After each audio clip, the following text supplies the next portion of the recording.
In one of the craziest and most absurd scandals in modern political history, newly elected New York Congressman George Santos, Republican from district covering part of Queens and mostly the Long Island area, has been lying about basically everything that he put in his biography. This article from Slate summarizes all of his lies pretty well that have at least been contradicted by evidence done by journalists looking at records, that type of thing. So, saying that he graduated from Baruch College in 2010, no record from the school that he graduated from there with any variation of his name.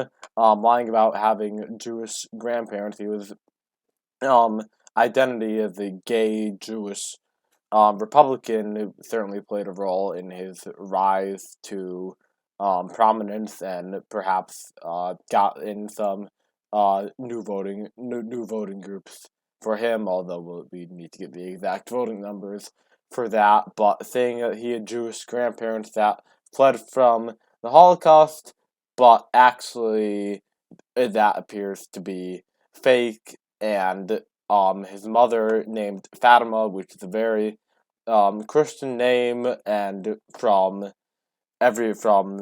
journalistic investigations, it seems that his heritage is actually just Brazilian. Before the Nazis even rose to power, where his grandparents were born there, and claiming to lose employees during the Pulse nightclub shooting. I think 2018 horrific shooting in or 2016 actually, horrific shooting in Orlando at LGBTQ nightclub around 49 people died exactly. Santos saying that people that worked for him were lost in that shooting, but there is no evidence of that at all.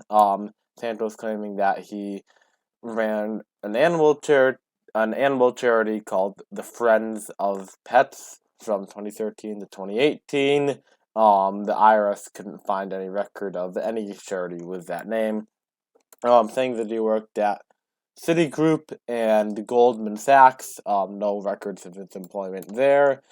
Saying that he was a landlord, rental property, but no evidence of that either.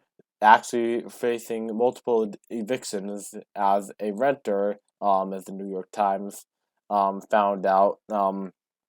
Then this thing called DeVolder organization, his family firm, he claims that managed 80 million in assets, um, and describing it as a capital introduction consulting company. A little more unclear about this, but there are very little records of this existing at all, and the claims that he was making financially appear to be false, but still some uncertainty there. And then also from the standpoint of criminality, where he actually worked at Harvey City Capital, Florida-based company, was accused by the SEC of Ponzi scheme. So that's where he was actually worked there. Not named personally in the lawsuit, but part involved in that company. Also charged for wire fraud in Brazil, which is not mentioned in that article. And he also failed to disclose the divorce that he had with a woman in 2019,